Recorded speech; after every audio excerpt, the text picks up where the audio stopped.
Okay, I want to welcome everybody to the fourth class with all my heart.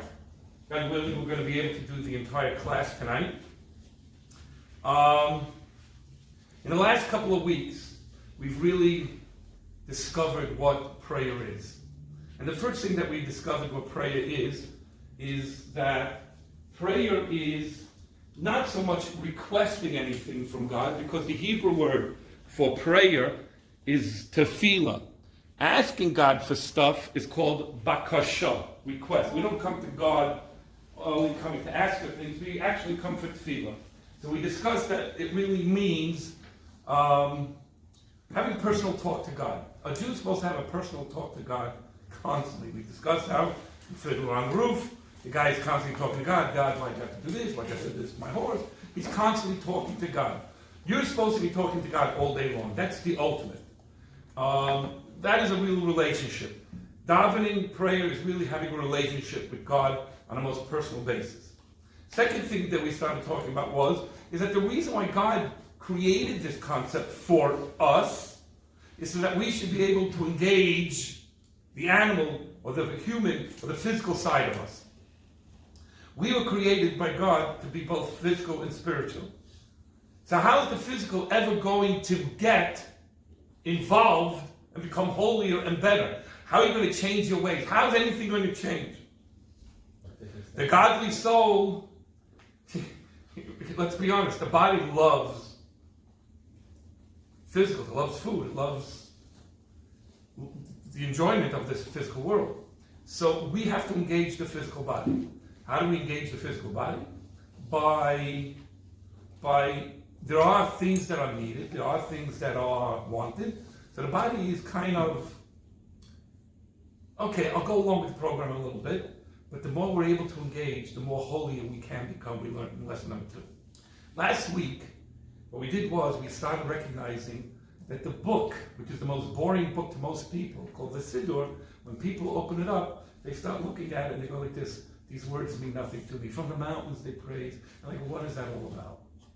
So we started going through the beginning of the prayer book, and we started recognizing that the words aren't just written haphazardly.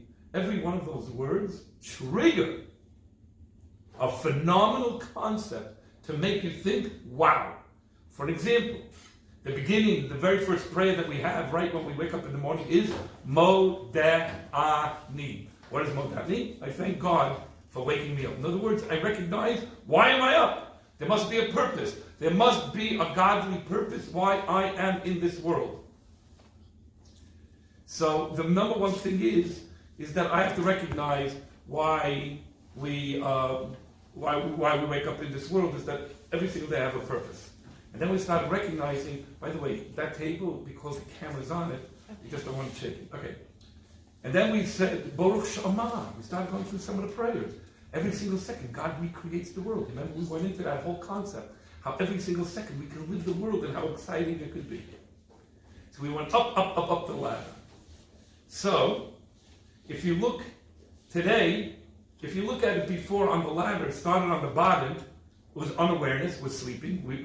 Then goes perception of God. I open my eyes, what's my purpose? And then we started using the book. We started associating, that we associate and we perceive God because He took me out of Egypt, He did a lot of great stuff for me. Now we're climbing the ladder. I feel so good. God did so much. But you know what I want? I want intimacy with God. I want to become one with God. So how do we become one with God? So that, my dear friends, is the Shema. The Shema prayer. If that doesn't get you like, wow, I don't know what to tell you. You know what I'm talking about? I mean, it's the Shema.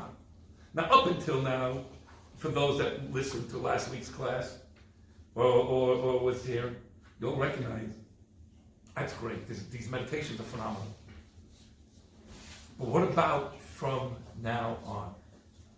So in order to understand the Shema, we're all going to talk about a very, very special person. I don't know if you ever heard of this man, and if you haven't, you should. You can read some of his books. His name is Viktor Frankl. Viktor Frankl is one of the greatest minds of psychology. coming out of World War II. He has written many, many, many books. And he, in one of his books, wrote a phenomenal thing. It's called Man's Search for Meaning. So if anybody read it, there's a beautiful story there. So let's all turn to page 112 in your book. And we're all going to go and see how Viktor Frankl was inspired by the Shema. So let's read text number 1. So he's right over there. Let me recall that which was perhaps the deepest experience I had in a concentration camp. The odds of surviving the camp were no more than 1 in 28, as one easily could be verified by the exact statistics. It did not seem possible, let alone probable, that the manuscripts of my first book, which I had hidden in my coat when I arrived in Auschwitz, would ever be rescued. Thus, I had to undergo and overcome the loss of my mental child, his book. And now it seemed as if nothing and no one would survive me. We're reading out of the student book, the surviving. Neither a physical nor a mental child of my own. So I found myself confronted with the question whether, under circumstances, my life was ultimately void of any meaning. Now think about it. He's here in concentration camps. The Nazis are just telling him to do whatever he wants to do, whatever they want. He has no say. He's not even a name. He's just a number. Does my life have any meaning right now? Why am I breathing? What's my existence? That was his question. Phenomenal conclusion he came to.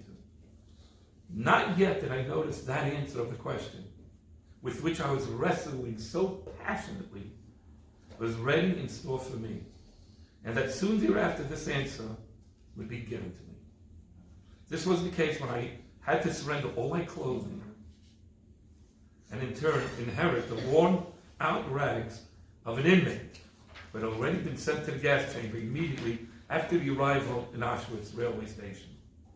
Instead of the many pages of my manuscript, I put on his clothing, and I found in his pocket a newly acquired coat, which had one single page torn out of a Hebrew prayer book. It was none other than the prayer of Shema Yisrael. Imagine being in Auschwitz. He's looking for meaning. And the only thing that comes out of it, he puts his hand in, and what pulls out? Shema Yisrael. He says, how should I have interpreted such a coincidence? Other than as a challenge to live my thoughts, instead of merely putting them on paper. In other words, I started realizing my thoughts have meaning. Even though I'm in a desolate place, I can live every single moment in a great way. Let's finish this up. A bit later, I remember, it seemed to me that I would die in the near future. In this critical situation, however, my concern was different from that of most of my comrades. Their question was, will we survive the camp? For if not, all the suffering has no meaning. Why am I suffering if I'm not going to survive? The question was, how is all this suffering? There's dying all around us. What meaning does it have? See, everybody was thinking, will I survive? If I don't survive, what good is it that I'm suffering? On the other hand, he's saying, this suffering that's going on now, for what purpose? There has to be a meaning in all of this. For if not, then ultimately, there's no meaning to survive. For a life whose meaning depends on some lucky, happy chance, as whether one escapes or not, ultimately is a life without meaning. It's not worth living. See, the moment he found the Shema, something major taught him something.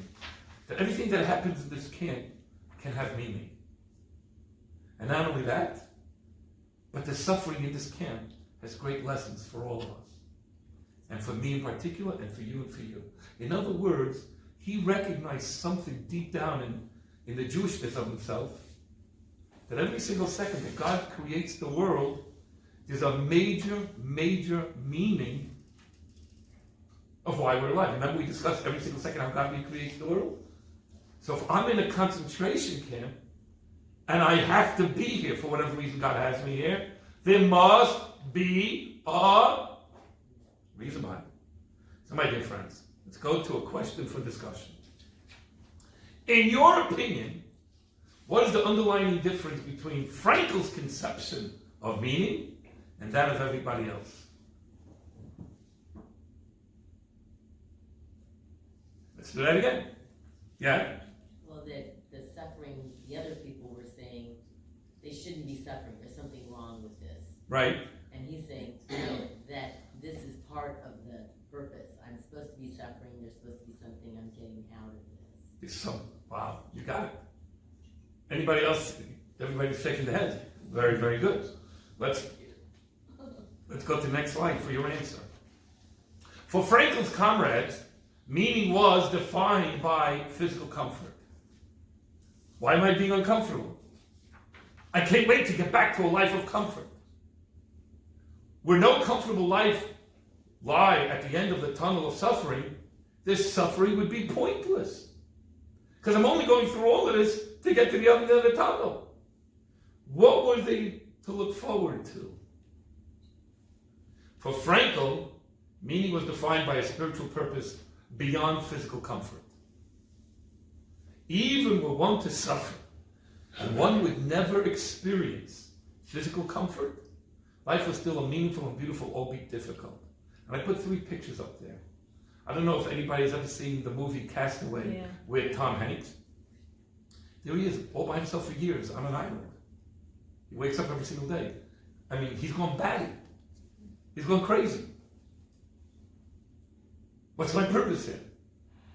But all he can think about was, I have a wife. And I'm on this island for some reason, and I will get there. So he looked at this as a detour. I have to learn something from it, and I eventually have to get out of here. Then there's another one, where you have Rabbi Shalom Mordechai Rubashkin, which says Inside Out. He wrote a book. Who is Shalom Mordechai Rubashkin? He was falsely accused of many, many different things, and the government went after him, and they found him on some charge in the banking. Usually people, when they go and they find something like that, what they usually do is they give you a year or two. They gave him like 26 years. And all the attorney generals, all of them, for the last maybe 10 of them, of the United States, wrote letters to the president, at that time it was Obama, to appeal for this. And they went, and even the judge that was doing this, he should have recused this. It was a corrupt case. He was in jail for 8-9 years. What was he doing for 8-9 years? Every single day he woke up and says, there's a reason why I'm meeting all these people in jail. Not only did he become like the jail rabbi, but he made a synagogue there, he made classes there. For the Jews in jail, or for everybody in jail? There were Jews there too. But I mean, are you supposed to make a synagogue for people that are Jewish? No, he recognized that I don't understand why I'm here. Yeah. But God has me here. Okay. So there's purpose in my suffering. What is my purpose? Obviously I have to touch whoever is here to bring them somewhere. Okay, but usually... No, he didn't make a synagogue to go and say, let's get the non-Jews putting on film. Right, okay. But he spoke to them. Up here where he's still alive. Yeah. Okay. Yeah, he was a model prisoner. Okay. In fact, the warden was like, I'm losing a great guy inside. But what was crazy, for 26 years. And then eventually, what happened was this was brought in front of Trump. He said, so he didn't go and exonerate him from all of his guilt and not guilt. He said like this, I'm commuting your sentence, just get out. Because 8 years for this, whereas people who have done worse, get 2 years, 3 years, who've killed people, you know. And then there's a man, a great rabbi, his name is Rabbi Yitzhak Horowitz on the bottom. Did they figure out why he was a target for... It's not for this class. Okay. Rabbi Yitzhak Horowitz is a Chabad shliach and a dear friend of mine.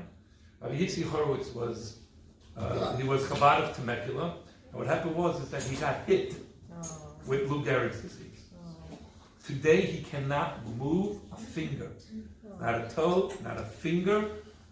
All he can, not his neck, not his head, nothing. The only thing that he can move is his eyes. And every single week he writes a Torah email that people should be inspired. And every single week people come to visit him and they walk out. My gosh, I came here to uplift you, and you walked out, that this man single-handedly makes your life like, wow, you have something to look forward to. So here we have people like Viktor Frankl was saying, even in suffering, why am I here? I don't know. I'm just taking a little bit longer than I should on this. I just want to say that he had a very, very a close call a couple of years ago on Rosh Hashanah out of all days. And he was brought to the hospital, and the doctors literally said,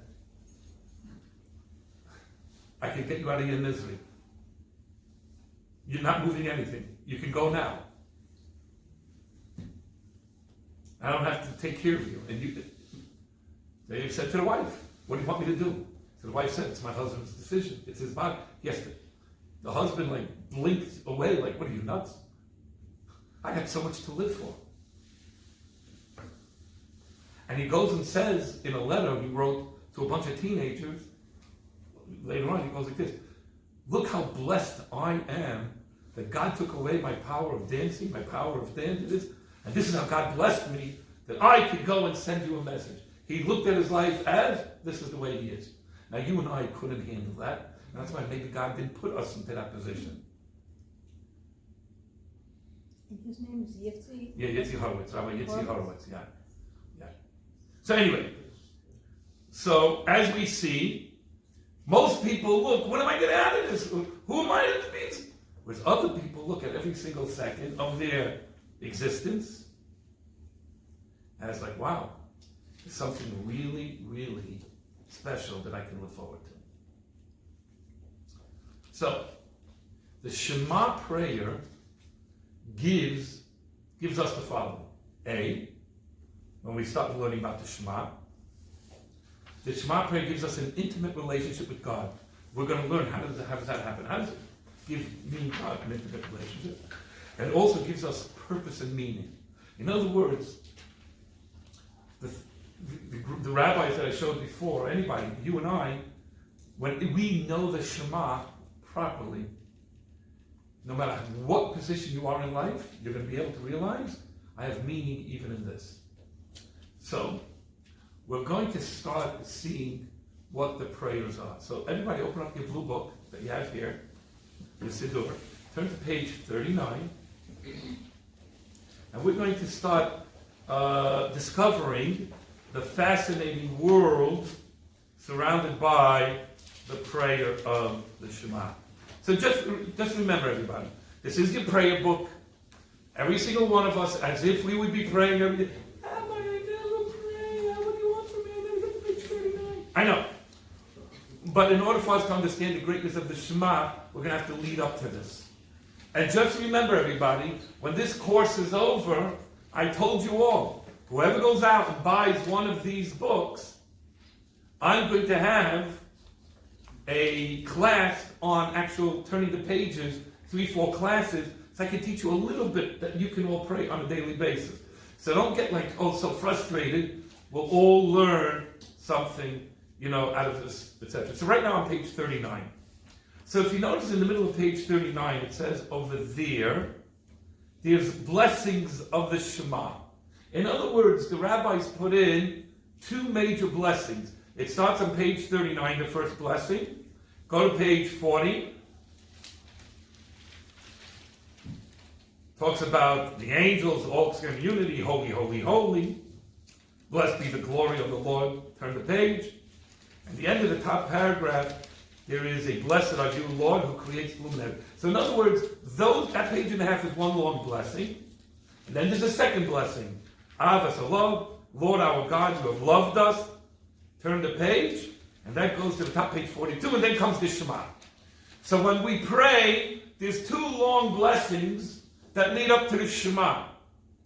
So if I would just start reading to you in mercy, His light, and the angels, this, they do that, it's going to look at you like, okay, OMG, God, Rabbi, let's be honest. These words mean nothing to me. So far. But then when you become a little bit learned of the words, then all of a sudden you go like this, sheesh. Why did anybody teach this to me years ago? This is fascinating. And that's where we're going to be going tonight. So first let me just show you something here. The first blessing, called Yod Tzor, light and dark, angels praising God, was made by the men of the Great Assembly. In other words, right by the end of the Second Temple, the rabbis wrote this to help you get into Shema mode. The second blessing is Avas Olam, God's love of the Jewish people, was also written by the great rabbis of the Supreme Court right when the temple was destroyed. Then comes the great Shema, 3 paragraphs, belief in God, commitment to Torah, and talks about the going out of Egypt. That comes straight out of God's Bible, the Torah. And then again, there's a third blessing after the Shema, leading to the Amidah, called Emes V'Yatziv, God's faithfulness to the Jewish people. It talks about Exodus. That was also written by the men of the Great Assembly. So the biggest question is, why did they write all of this stuff? Why couldn't they go straight to the Shema? So do you remember last week we said, why do we say the same words every single day? Why do we do it over and over, the same words? So we answered that just like you, when you go to the gym, you don't just go and start doing any exercise. You always have to start with a certain regimen. I gotta stretch, I gotta do this. You gotta do the same thing to warm up your body. It's boring, those 10, 15, no, it's not boring. If it wasn't for this repetition, you would never be able to go further in your exercise. So too also, these words are all warm-ups to get you to the muscles of Shema.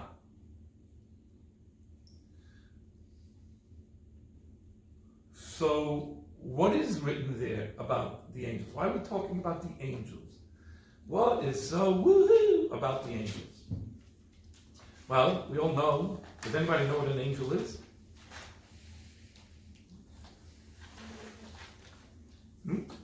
Anybody know what an angel is? Just call me angel. Now, anybody know what an angel is? Boy, that went over everybody's head. Under the age of 40. Yes? It's a being that can only do good. A being that can only do good. Yeah. I mean, a being can't do bad. It can't do bad.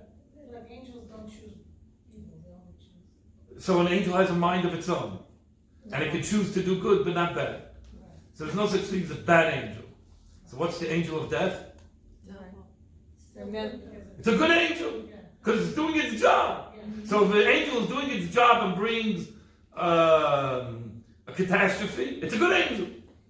Well, God is in charge anyway. God is in charge. So what is an angel? A messenger. Huh? A servant of God. Good. Servant of God. What did you want to say? Somebody had their hand up? Yes?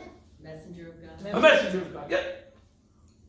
An angel is an energy.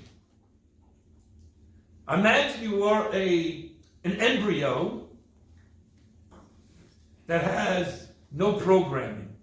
So you're an embryo, maybe about 2-3 weeks old, and your brain cells, your stem cells, have not been programmed to be a kidney, to be a heart, but it's all there. An angel is an empty program ready to roll. So God goes and says, I need you to go and heal. So all of a sudden, okay, who am I going to? You go down to see the Sinai Hospital and go heal X, Y, and Z. All of a sudden, he has a name called Malach Raphael, the angel of healing. How many angels of healings can there be at any given moment in the world? What? Not only that, but God has in his heavens above many angels. And their job is just to go praise God. Praise the Lord. Woo-hoo. Now, why would God want that? God doesn't need it. But God does this for you to appreciate the greatness of God.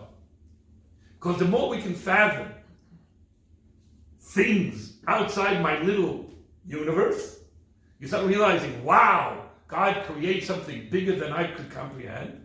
But if I'm able to peek into some of that, then you start realizing, wow, this is a huge, huge God. So, the angels are up there. They see stuff that you basically don't see. For an example, let's go to part of the prayer. All angels, if you want, you can read along on page 156, page 116 in your student book. All the angels are beloved, all are pure, all almighty, all are holy, all perform the will of their maker. An angel cannot do something against God's will because they're not programmed to do anything else. They're not beings with free choice. There's only one creation on earth that has free choice. What's the only creation in all of creation? Whether in the heavens above or in the earth, wherever you are, whether you're Pluto to where Captain Kirk has run. There's only one creation that has free choice. And what is that? Again. Humans. Angels do not have free choice. So where some religions go, there's an angel that fell from grace and does things on its own.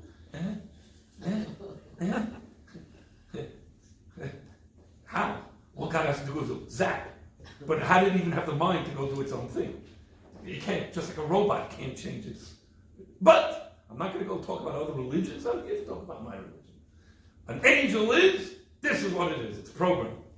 All of them are holy, and all open their mouths in holiness and purity and song and melody. This is up there in heaven. And they bless and adore and they glorify and revere and hallow and ascribe sovereignty.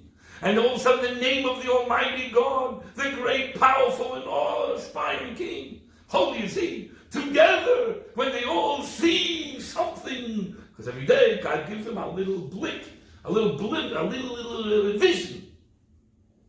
They see together, they all sing in unison with awe and declare with reverence, Kadosh, Kadosh, Kadosh, Adonai voice, holy, holy, holy is the Lord of hosts. Whoa, that's a pretty huge stuff. That's pretty huge stuff. Let me give you a little insight. Angels are spiritual beings that do not possess a physical body like you and me. In Hebrew, they're called malach. Malach means messenger. Angels have no independent identities. They have no agenda or any ego. They can only carry out the task that God programmed to do. Each angel is created on whatever level God placed them with an unbelievable spiritual holy energy compared to the spiritual world that they're associated with. Some could be in the world of Atzilus, some could be in the world of Yetzirah, some could be in the world of Brit. I mean, yes? But wasn't there like Mishugas with the angels and Moses saying, like I thought there was a bit of a fight before Shavuot. Very good. The angels were saying, God, why are you giving the Torah down to... The question she asked is, I once heard that the angels were complaining to God, why are you giving the Torah? Which that discussion happened this Sunday morning, about 4 o'clock this Sunday, 3,331 years ago. See, I can give you a timeline of this discussion. I wasn't there, but Moses told me. He personally came down and told me how it happened. So what happened was the angels were complaining to God, why are you giving the Torah to Moses, a human, to give it to the Jews? So God says, what's the problem? He says, your Torah is important. We are angels. We don't know how to choose evil. We'll never sin against you. But humans? Why would you want to give the Torah then? So all of a sudden, God said to Moses, go answer the angels. So Moses says, I'm scared. They're all fire. And what do you want me to do? Get a conversation? They can blow at me. So God said, hold on to my kisei hakavod. Hold on to the throne, whatever that means. Moses goes and says, okay, it says that you shall not steal. We're up here, you have this temptation of stealing. He says, which by the way, it says in the Torah, you're not allowed to eat meat and milk together. But when you took on a human body, and the three of you went down to Abraham's tent, on the table there was meat and milk. Hello? Yeah. You guys couldn't even, in a human body, couldn't even surpass. But we will do better than you. Plus, did God take you out of Egypt? There's no Egypt up here. How are you going to observe Shabbos? There's no cholent to eat. There's no gefilte fish to Misharayim. So the whole Torah was created only for where? Heaven or earth? So that was the discussion. But the thing was that they were trying to keep God's holy Torah and say, God, why would you want to? Because we're here your servants to protect you from anything. So we're allowed to be lawyers for you, God, because God created lawyers. up there as angels. So they came to God and said, what are you doing here? So God said, Moses, hello? So Moses gave the argument, and the angels go and say, I guess the Torah was really made for down there. And yeah. So anyway, so they all see a blick of God. So let's think about it. Sorry, I know this question. My point was that's a bit that contradicts the kind of classifying them as more like passive, that just are an expression of they're not able to talk back when they're quite able to talk. They did talk back. Like the Jews overslept, right? So okay. They slept in, and there was this. Time out for a second. There are guardian angels to come out and say, God, you told me to watch over X, Y, and Z. I'd like to go and talk to you about that person. Give them a second chance. There are angels that are out there to protect, to be lawyers for the Jews, against the Jews. So it was those angels that were created to be that way, to be the prosecuting angels, like we have on Rosh Hashanah. It wasn't like, so if you're programmed a certain way, you can go do your job. So anyway, what a great question. So, to what are the angels yearning that they're screaming, holy, holy, holy? Now think about it. Watch this. There is so much to what God is. Yet the angels only experience about God a little bit, but something we can't. With all of God's vastness, in recreating the world every second, and revealing an aspect of himself in the spiritual worlds above, and being that God is infinite, the angels catch a glimmer, a small light, and they yearn, they thirst with a fiery love to become closer to Kadosh. They scream, Kadosh! What does Kadosh? It means holy, but it doesn't really mean holy. Holy, there's no such thing as holy. Holy means something that's separate from us, something that is beyond us. Like the Holy Ark. Why do we call it holy? Because it's beyond us. We sit here and it's over there. The Torah is a holy book. Why? It's a book that we treat differently than any other book. It's a holy book. It transcends. Holy is something separate. So all of a sudden the angels, they saw something and they're yearning. I want more of you, God. With the element of God that is unattainable. So why are we talking about this in the middle of prayers? What does it got to do with me and you? How does this help us? By recounting the angels' love of God. Close your eyes. And you start thinking, what must they be doing? Yearning. Fiery flames, want to get closer to the ultimate.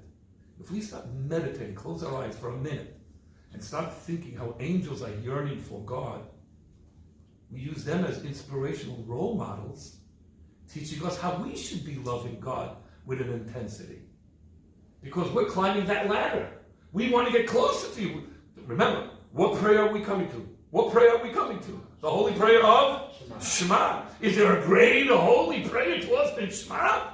So we start going, all right, guys, let's warm up. Look how the angels love Hashem. Look how the angels want to yearn to God. All right, let's use them as an example. So we're sitting there, and it doesn't mean you're going like this. It means in your mind, you go like this.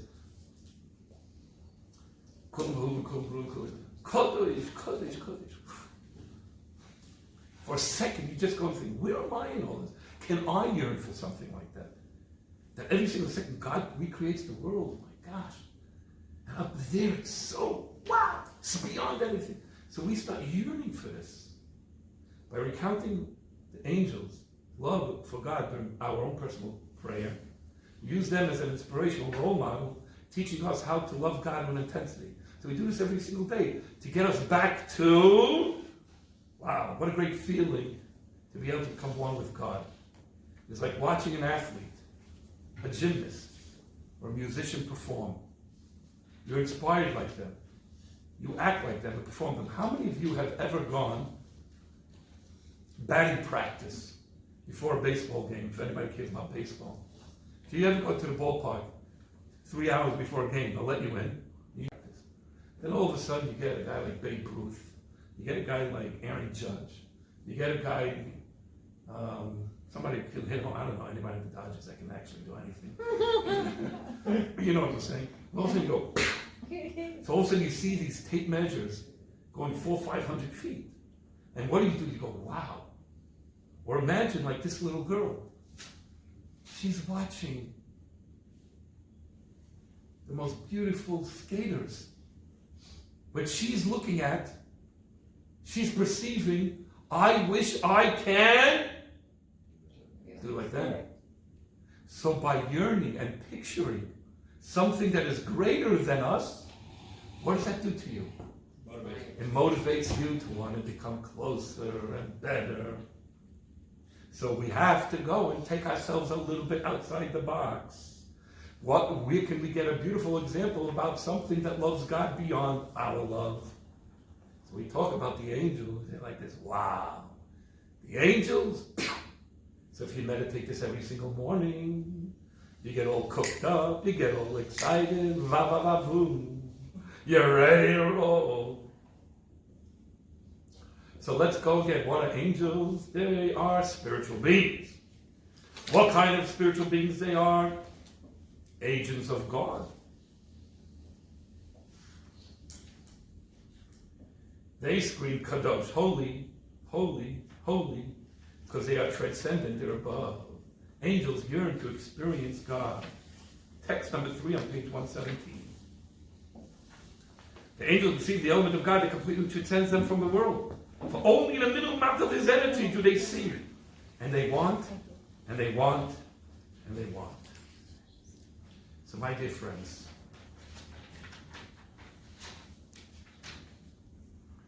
if they want to get close to God, how special is it, do you think, raise your hand now, that we should use the way the angels yearn for God to be a role model for us? How many of you think that's a beautiful thing?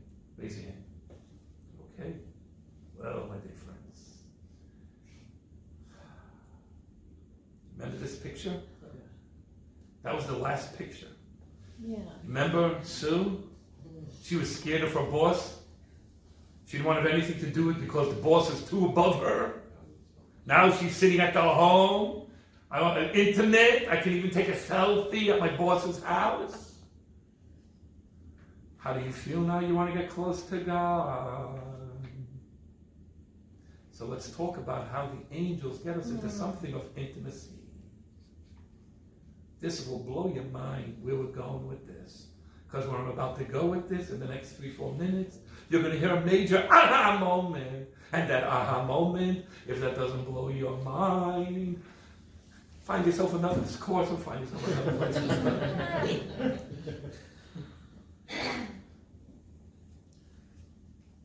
This part of the prayer that we are right now, we're getting intimate because we're yearning.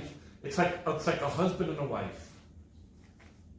A husband and a wife. The wife hasn't been around for 2 weeks. She has to go to the mikveh. The husband's yearning for the wife. The wife is yearning for the husband. It's a beautiful moment. She comes home. There's flowers. Talking about the way it really should be. And all of a sudden there's a beautiful yearning to be one. The angels are showing us that they're yearning to want to be with God. But their relation with God does not show intimacy. What do you mean? It sounded like intimacy, but it's not. If anything, it shows that God is way beyond the angels. Distant. Because God is far away. What are they doing? They're yearning. They're begging. The angels only catch a glimpse of God, and yet they yearn to get closer.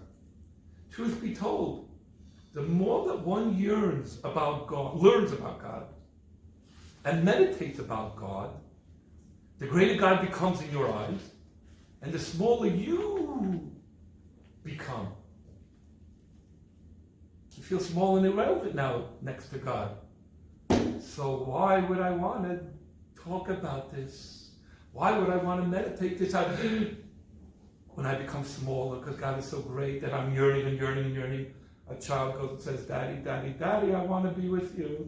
Daddy, Daddy, I want to be with you. And Daddy, Daddy is every time he screams, Daddy, Daddy, Daddy. In the movie, The Greatest Showman, the guy decides to go on a road trip.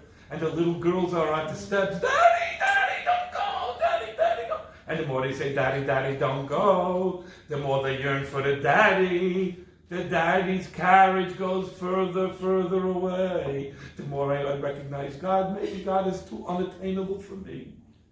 So why am I yearning? Why am I discussing this? So it sounds good, and then I get the fire of the angels. But the more I learn about God, and I start meditating it, maybe God is unattainable for me.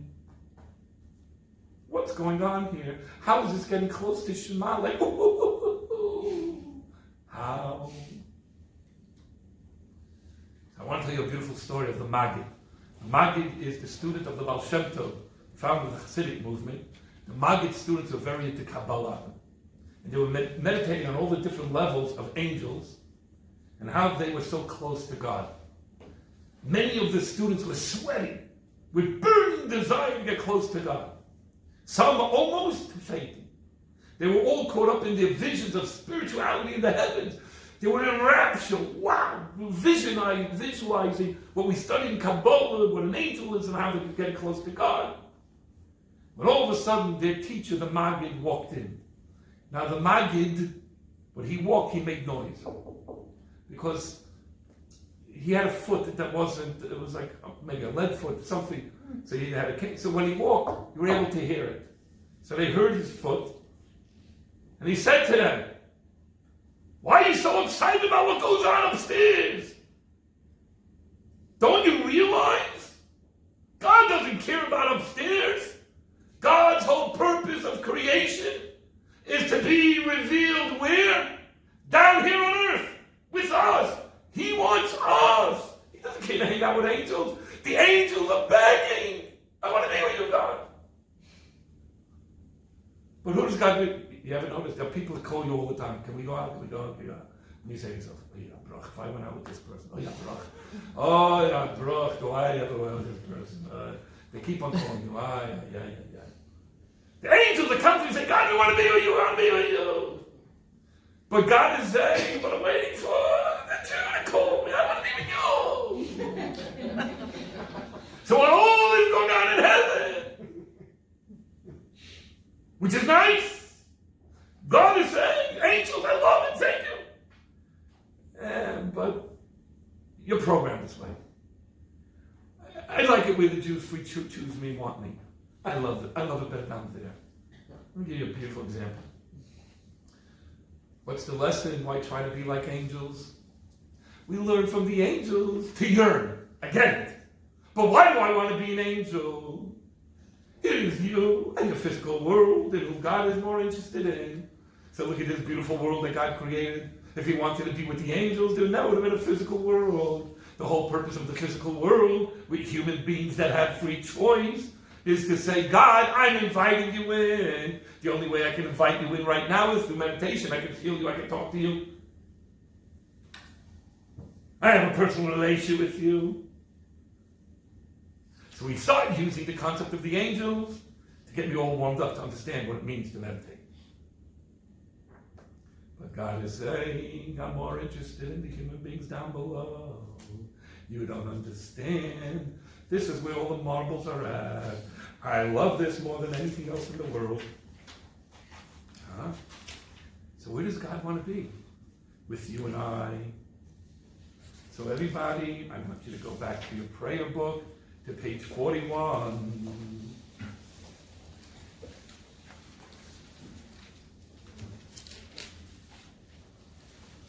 Page 41. Look what it is. The top paragraph. They chant sweet melodies to bless God. They utter hymns and sing praises to the King, the living or eternal God. Who is this talking about? The angels. They say he's awesome in praise. Wow, this is all nice, what the angels are screaming. End of blessing. Now all of a sudden look at the next blessing, right before the Shema, the one right before. But Lord, our God, you loved us, the Jewish people, with everlasting love. We get it. You can have all the angels, you can have all the perfect beings on earth. I mean in heaven. But guess what?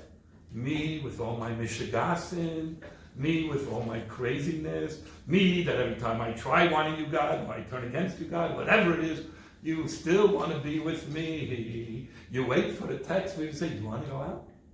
Oh, I love it. You give me attention.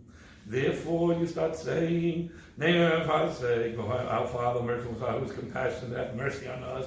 Grant us a heart understanding. Now that I'm standing right near you, God, I recognize you. I'm meditating up there. But I recognize you want to meet me halfway. I get it because I'm choosing to be with you.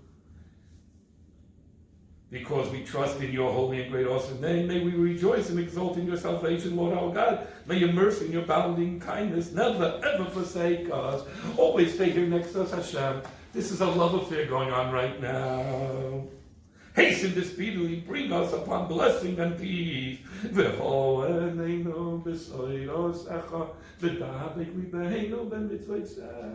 know if you ever heard that song. Open our eyes to your Torah. May we go and serve you, Hashem. Lord, what do you want from me?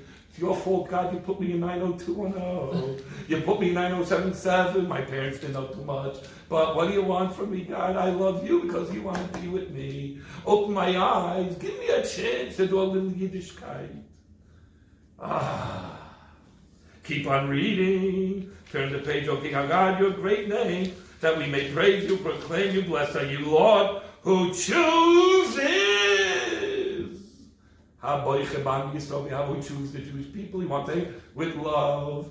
He knows what we are. He knows what kind of people we are. He knows what kind of good, not good, whatever it is. But he wants to be with us, not with the angels. The moment you say, "Oh, you love me so much. Oh, God, you love me so much." You're so filled with love, you want to scream out, Shema Yisrael, Adonai Eloheinu, Adonai Echad. Man, have you just gone up the ladder? The meditation got you excited to be like an angel. But then when you start thinking, why are the angels begging to be near God? What's going on here? Because God really doesn't want to hang out with the angels. So what does he want to be? We immediately don't say, God goes and says, I went down to earth. Like you said before. Answer Moshe, because I don't want the Torah thing with the angels. I want to be with you guys. With the Jews down here on earth. Because down here on earth is all the marbles. I've said it before and I'll say it 1,000 times. I don't want to die. I know you all say the same thing. Because if I die, I have to go to heaven. Oh, I may take a detour, but eventually I hope I'll be able to make it to heaven. I go to heaven, whoop-de-doo. I can't eat cholent on Shabbos. I can't put tefillin on up there. I can't meet a homeless person and give him a job. I can't be excited about doing any of the 613 mitzvah. Why would I want to go to heaven? So in a way, heaven is it's a holding station until Mashiach comes. I get it. But we Jews never say we want to go to heaven. You ever see a Jew go and say, I want to go to heaven? I can't wait. Oh, I hope that the guy with the keys at the gate will open up the gates for me so I can get into heaven. You ever hear a Jew talk this way? Who wants heaven? I want heaven here. God wants to be down here. Make Yerushalayim here.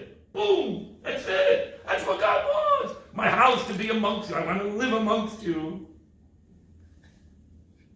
When you really, you don't believe me, go to the Kaisel, even without the house there. Go to the Kaisel, put your hand on the wall, you'll start realizing this is where God wants to be.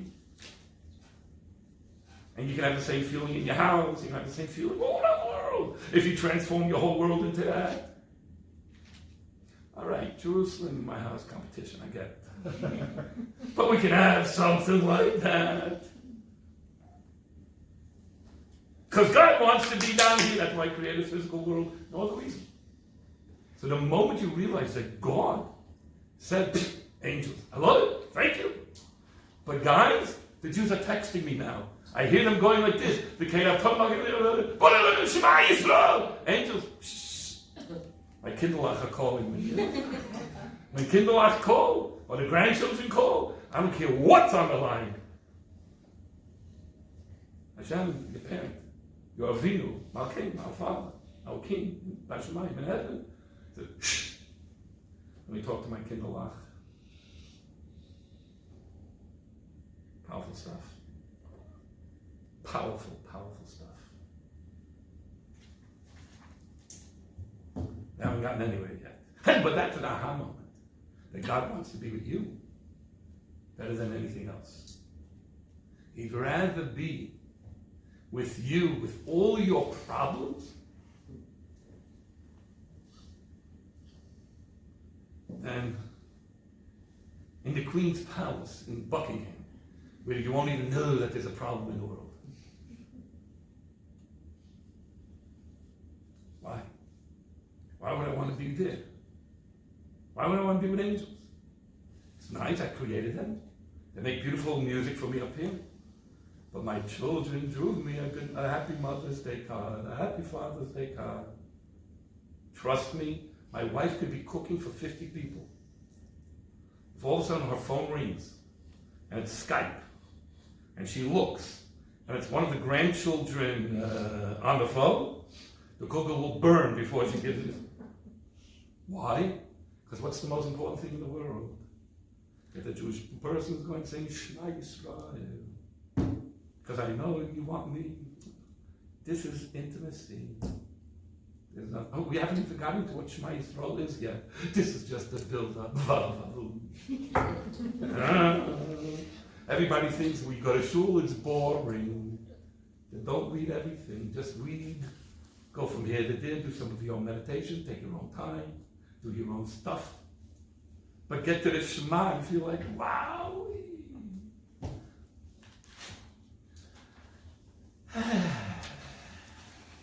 Like it, huh? Yeah. Kadosh element of God is solely interested in you. The lowly realm of humanity. So let's explain this in the PowerPoint. God is huge. God is infinite. Beyond anything we could imagine. So how can we exist as a human with God in the same place? For example, what if you and I went up in a special rocket ship that was able to go into the sun? In other words, it had the heating elements to protect us. As we get within 1 mile of the sun, do you think the spaceship would be noticeable from Earth anymore? Do you think this spaceship would be noticeable within 500 feet? If you're 500 feet away from the spaceship, would you even be able to see the spaceship if you now landed on the sun? No. Why not? So bright. Because it's so bright. Wouldn't the great light just gobble up the existence of anything? The answer is yes. Intense light makes it impossible for anything to appear separate from another. I don't see the ship, the ship doesn't see me. We would be lost in the light. We both will be drowned in the sunlight, and despite sitting next to you, we wouldn't see each other.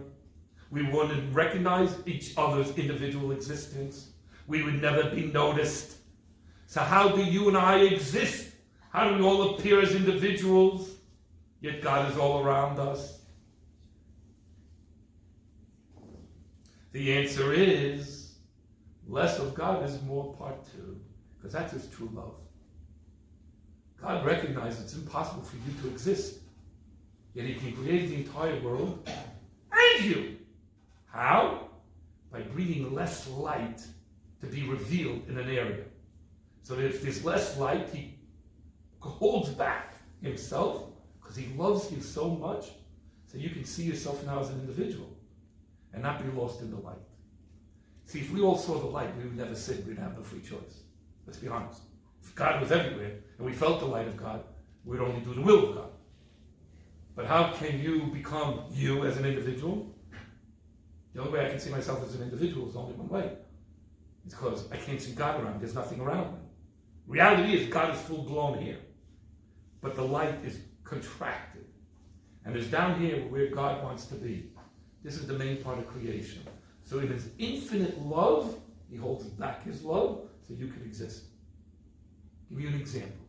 Just as a mommy and a daddy gets down on the floor to be with an infant, what does the mommy and daddy say? Now this could be Albert Einstein daddy, or now Albert Einstein mommy.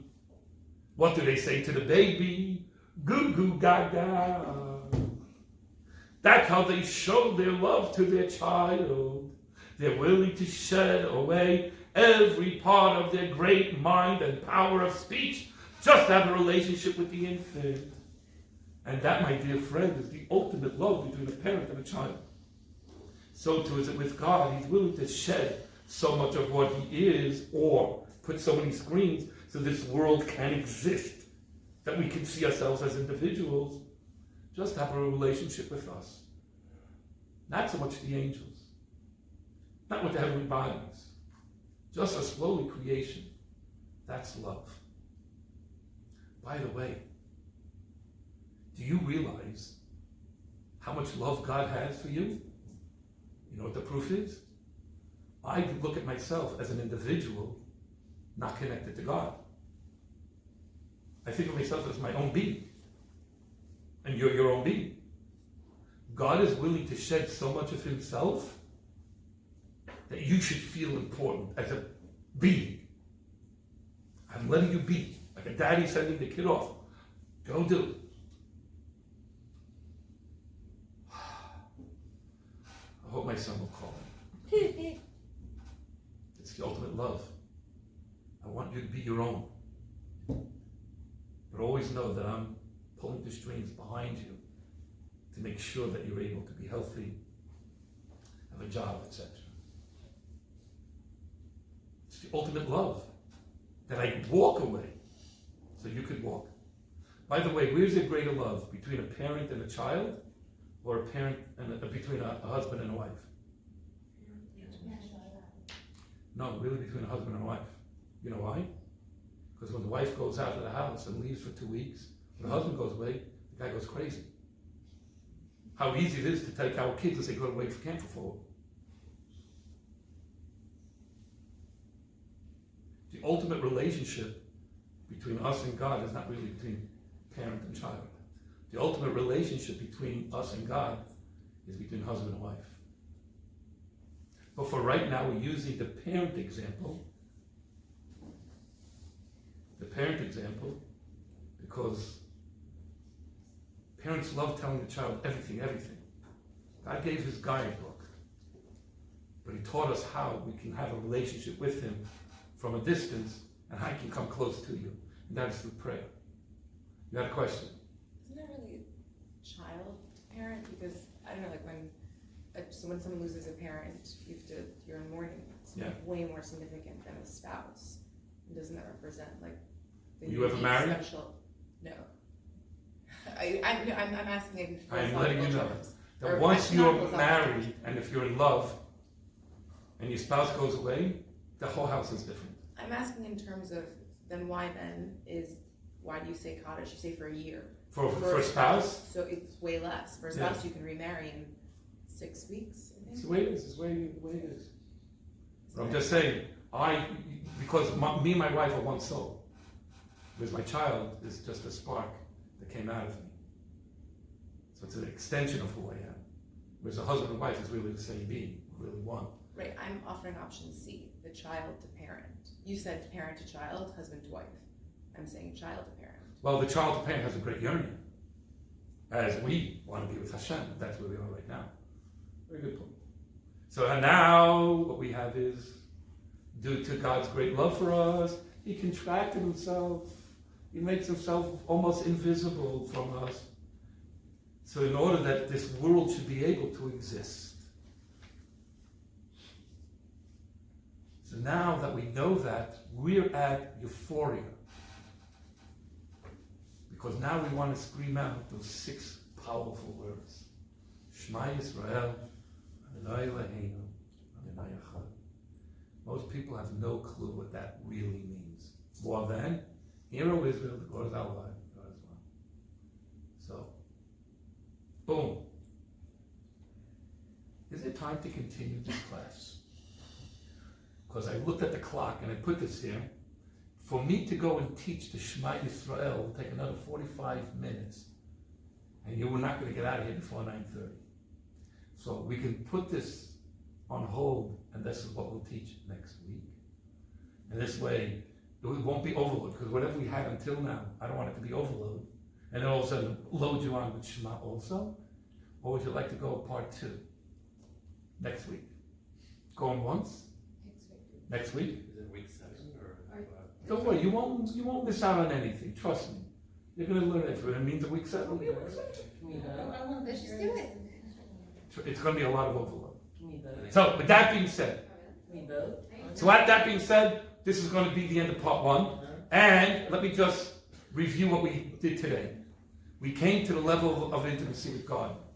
We're ready to go and embrace and scream, Daddy, I love you!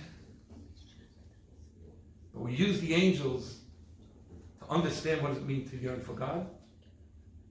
And we use the angels to understand what it means to want to be with God. But then when we start recognizing the relationship between angels and God, they're always yearning, but they can't have. So what's so good about that relationship? Always running after a parent, but the parent never wants to be with you. So all of a sudden, the Maggid teaches us a great teaching. Angels are not humans. God loves angels. I get it. But where does God really want to hang out with? You. So if you realize that this is the way angels are, and this is the way they yearn, and I can be that way, why can't I yearn for the same God? And go and say, I appreciate that you want to be with me. Now I'm ready to scream out the SHMA Yisrael. Hear, O Israel, the Lord is our God, the Lord is one. And with this, we will end the class. Does anybody want to stay? Anybody want to stay and go do it? All right, I want to see hands. Hands. I want to hear this. Oh, would we get 9:30, is that it? You'll get a tape. What? You said it would be till like 9:30. All right, let's try it, guys. All right, let's go. So now we're ready to go to say Shema Yisrael. Here, O Israel, the Lord is God, the Lord is one. 10 minutes. And we'll have to walk out. Because I have to be somewhere.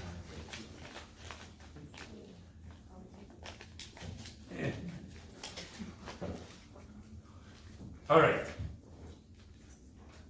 What does it mean, Hear, O Israel? The Lord is our God, the Lord is one.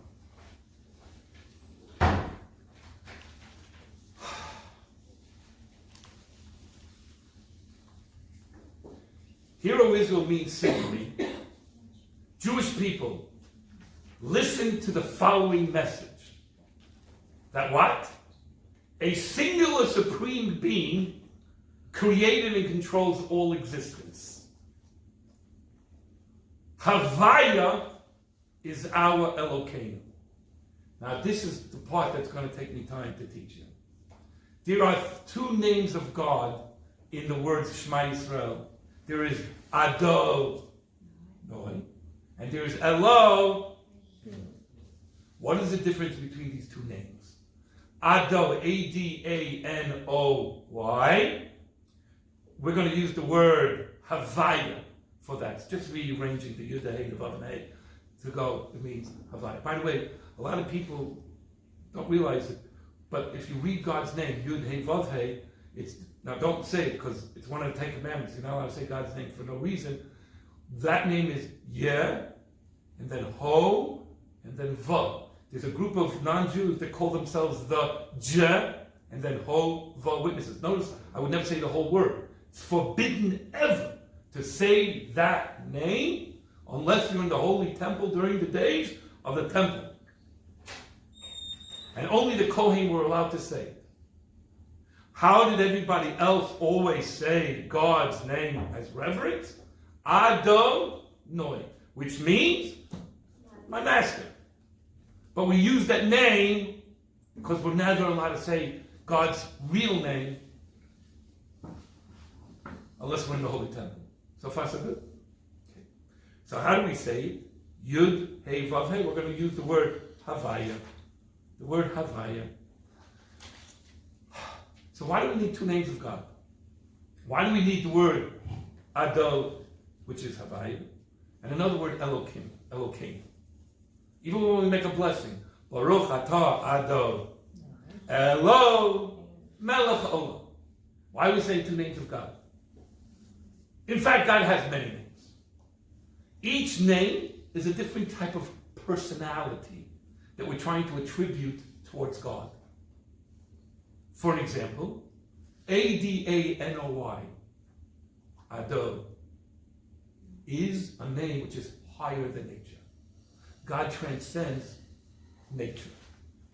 What is the name of God within nature? Elohim. Elokeinu. A judge. Elohim. Because that's the laws of nature. You have to use the natural existence to make laws. God.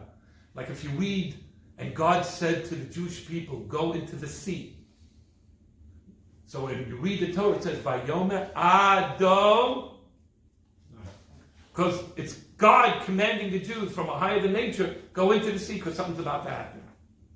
When God was talking to Noah that he's going to bring a flood to destroy the world, he was talking and now as a judge, or something within nature. Elo, so it says Vayomer Elokim, and the Lord said.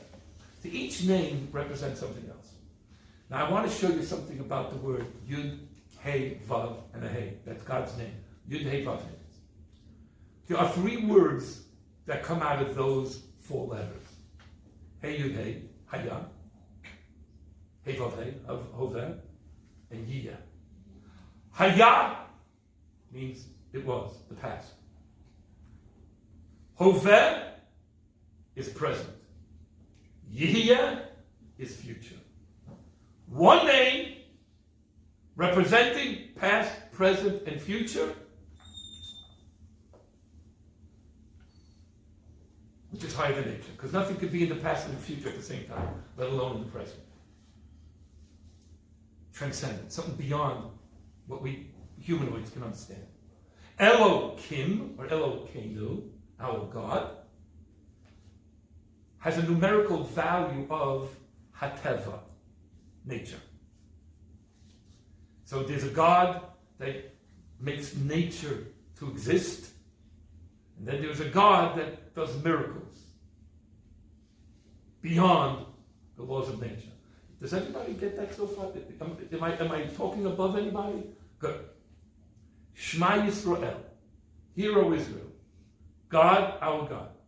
Now, time out for a second. What's the difference between Hebrew and English? When I want to say a subject and describe it, what comes first? The subject or the description? Big boy.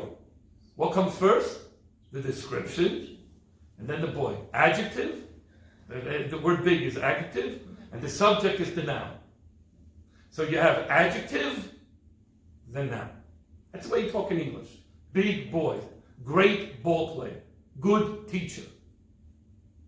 When you're talking Hebrew, it works the other way around. The subject, the adjective is second.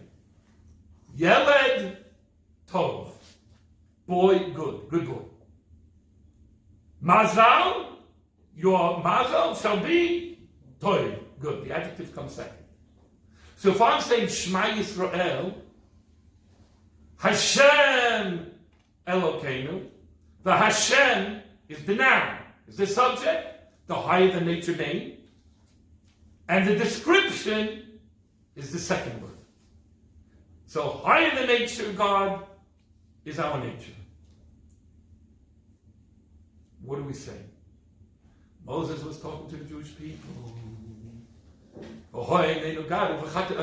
God chose you from all the nations of the world. What makes you different than all the world?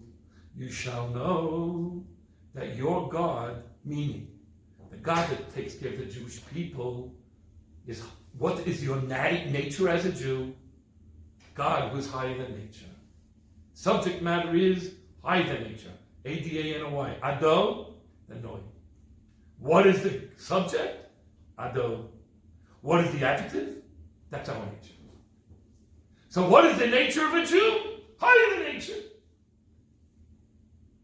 Comes Moshe and says to the Jewish people in the desert, do you know why Shema Yisrael is the most important thing for a Jew? Shema. Listen up. You love that God's choosing you? You love it? Then the first thing you should know is your mere existence is higher than nature.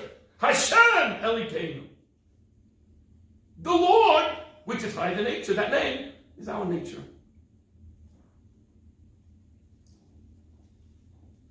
If anybody asks, how are the Jewish people existing today? after what we've gone through for the last 3,000 years, how are the Jewish people here? Some of the greatest scholars have written that, non-Jewish people say, how are the Jewish people still here? Who's the author of Tom Sawyer? Mark Twain. Mark Twain wrote in Harper Magazine, I don't understand how the Jewish people still exist. Every empire was bigger and subjugated the Jewish people. The Jewish people are always in the wars of the world. All the Jewish people are always being blamed for everything. Yes, all those powers are not here, those empires are not here, yet the Jewish people are still here, contributing to the communities that they live in. How is that possible? I don't understand, he says. Because he doesn't understand. How is it possible? Everybody, all the greatest powers in the world aren't here. You can look it up. Harper Magazine from San Francisco, 1897. Google it, you'll see it. Some of our presidents, Adams, could not understand how the Jewish people are still here, but he said the Jewish people, whatever it is, are the greatest contributors to society. But he doesn't understand how the Jews are here.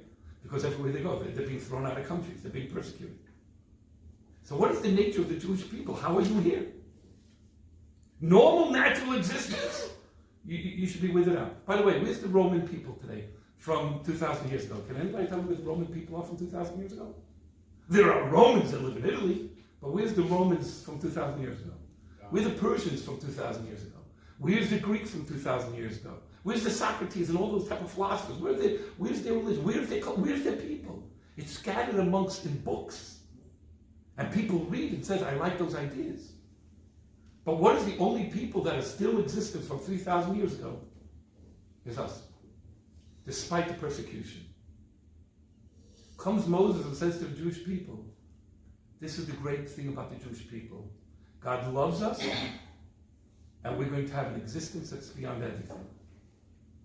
So the question is, how, as a Jew, could intellectualize this?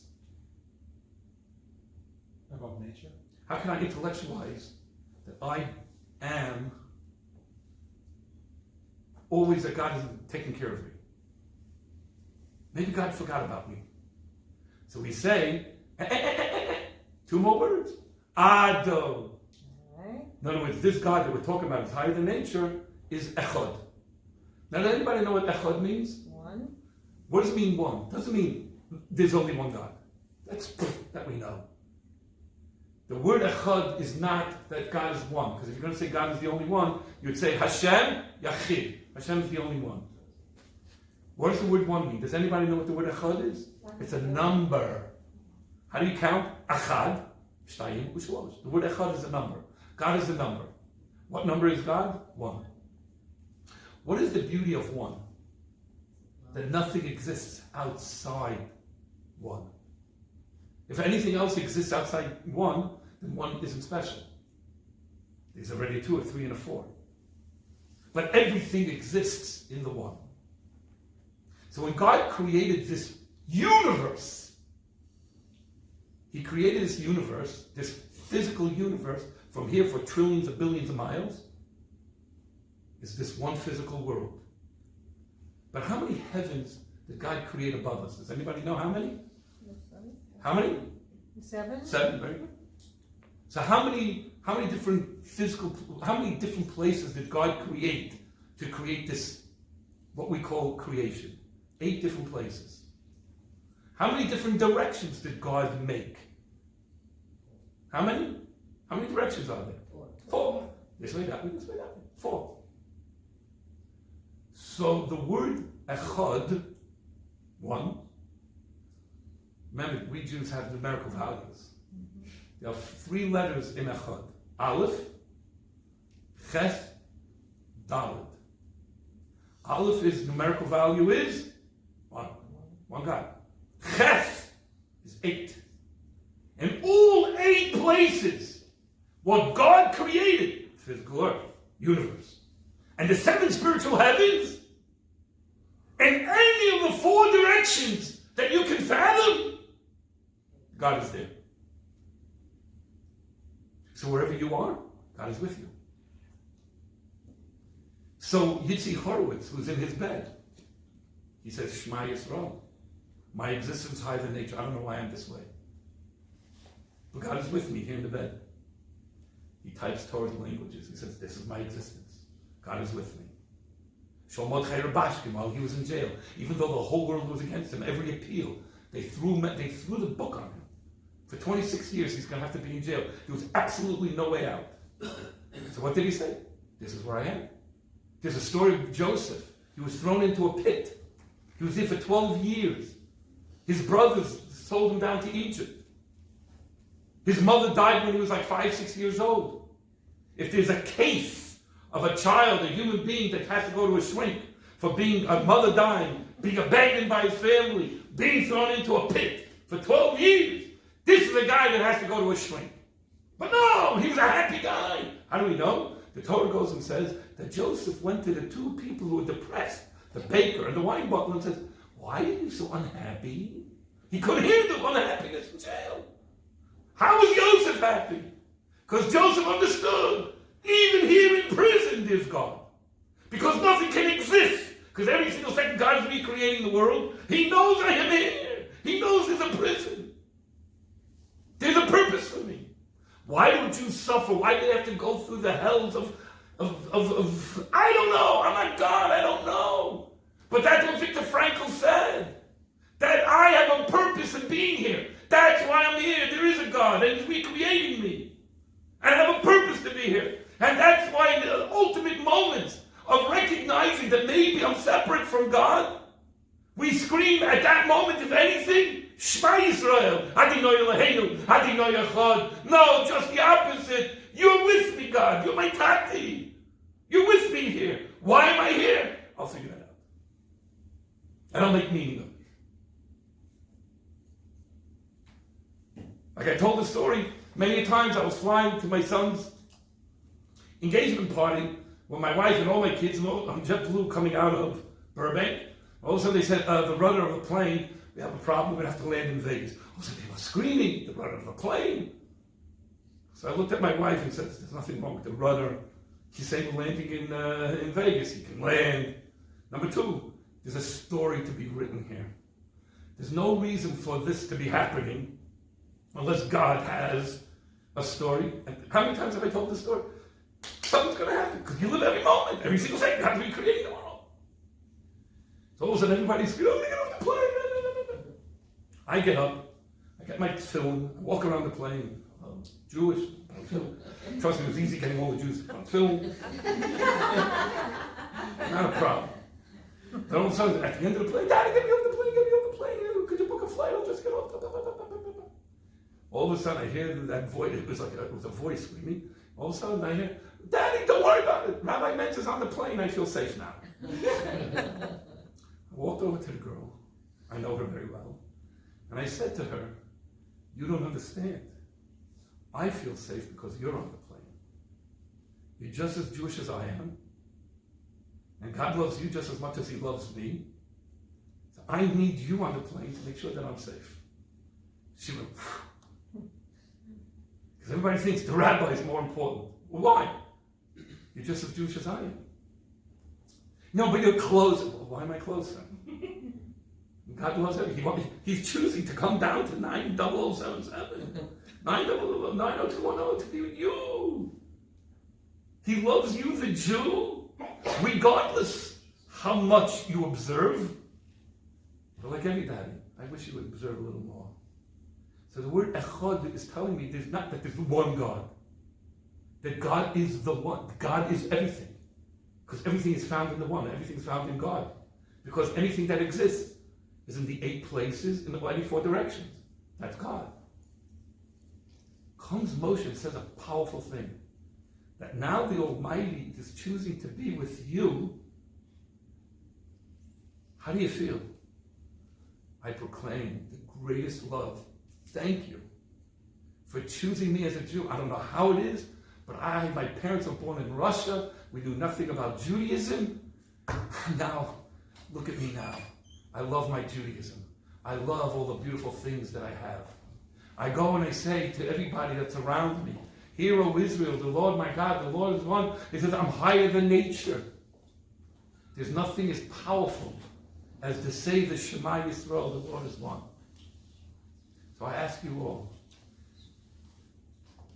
do you know any 6 words amongst the Jewish people that is remembered as powerful as these 6 words?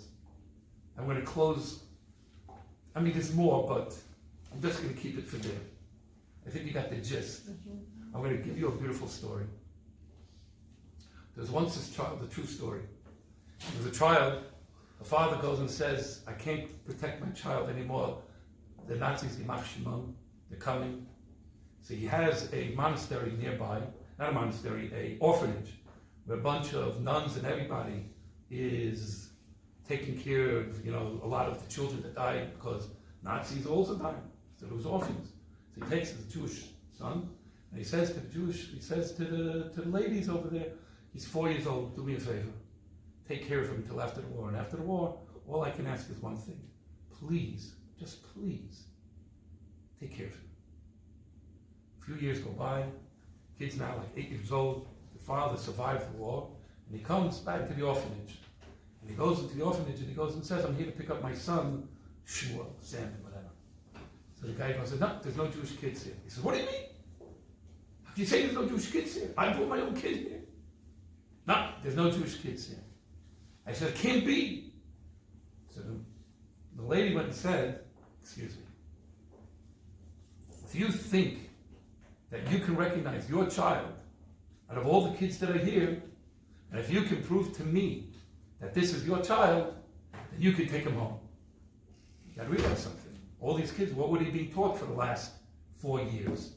They weren't taught Judaism, they were taught the other religion.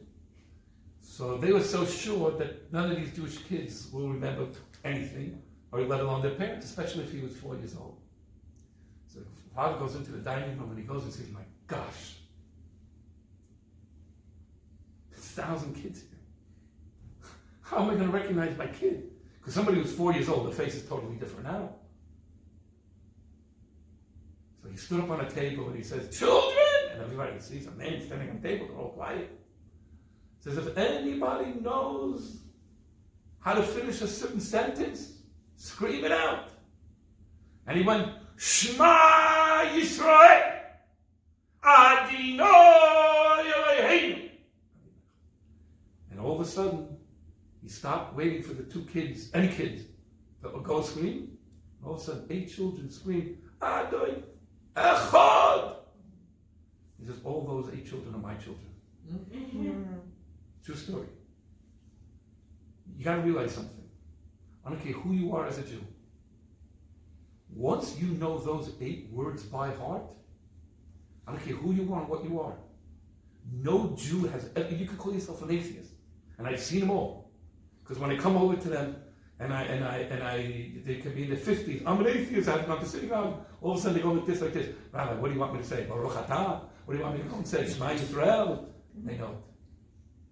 Those 6 words, Shema Yisrael, Hashem Elokeinu, Hashem Echad, is the spiritual DNA of the Jewish people. To die saying those 6 words is to be, it's like, I have no fear. I'm with God. He loves me, I'm going to die. It's okay. How many Jewish people went to the gas chambers? Shema Yisrael. What was the last words Rabbi Akiva said as the Romans lit the flames on him? He screamed out. He said, Shema Yisrael. And he did it with a smile. His students said, Rabbi Akiva, so happy are you? You're burning. So he goes like this. When did I ever serve God with love? Up until now, I serve God. It makes sense. Now I'm about to die. It's the only moment that I can call God. I want to be close to you. With real love. This is the angels. I want to be with you, God. So we can try to be like angels, but after a while you're going to start thinking, but they're yearning, they're never going to catch God. And God says, I know that, but I love you. And I love you. Talk to me. The only thing that you can say is such an embrace. Shema Yisrael, Hashem Elokeinu, Hashem Echad. By the way, I said it was going to be one more little thing. People don't know it was Jacob. When he didn't see his son for 22 years, and he saw his son Yosef. I got to tell you something. Jacob heard that his son is alive, he said, I have to go down before I die and see my son. So it says that they embraced each other. But it says over there that Joseph was bawling on his father. But it doesn't say the father was bawling on him. What did Rashi write? Jacob took the moment that he saw his son, instead of taking it personal, that I love my son, that I can see him, he wanted to thank God. He wanted to give the ultimate thanks. He said, Shema Yisrael Adonai Eloheinu Adonai Echad. And then he bawled. Because he recognized everything I have and every blessing I have is higher than nature. That my son is here, it's higher than understanding. How he survived, I don't know. But I know God is with me. So the next time you open up a siddur, you go into a synagogue, and you're bored out of your mind, just read some of those English words. See where it says the angels will close your eyes. What must it be like up there? They go to a glimpse, and they just say, I'm yearning, I want. And they scream, holy, holy, holy. It's all beautiful. But then go to the next paragraph and says, Avos Olam. It's an earthly love. It's a beautiful, grand love you have, God. You want to be with me? Oh, may I be able to do mitzvah for you. May I just be how good you. May my body listen to you and want to do a mitzvah. But I love you so much. Shema Yisrael Hashem. How beautiful is now this prayer book. How beautiful is our relationship, the way we talk to God. Imagine if we talk to our parents this way. But at least we can learn to talk to our parents the way we talk to God. Next week, the Amidah, the Shmona Esrei, when we stand one-on-one with God. Now that, my dear friends, you think Shema is valuable? We're climbing that ladder. And I know you're all asking, what could be greater than the Shema? I'm looking around at this table and I'm looking at the most beautiful smiles. Because your soul feels it. You know it. So just a reminder, everybody, before you all leave, there's papers to remind you about this weekend. Saturday night, I'll send a text on Saturday night. Sunday is the Ten Commandments. Everybody has to come here to the Ten Commandments and receive the Torah again. It's the 3,331st anniversary. God bless you all. Thank you for coming to this beautiful class. Thank you.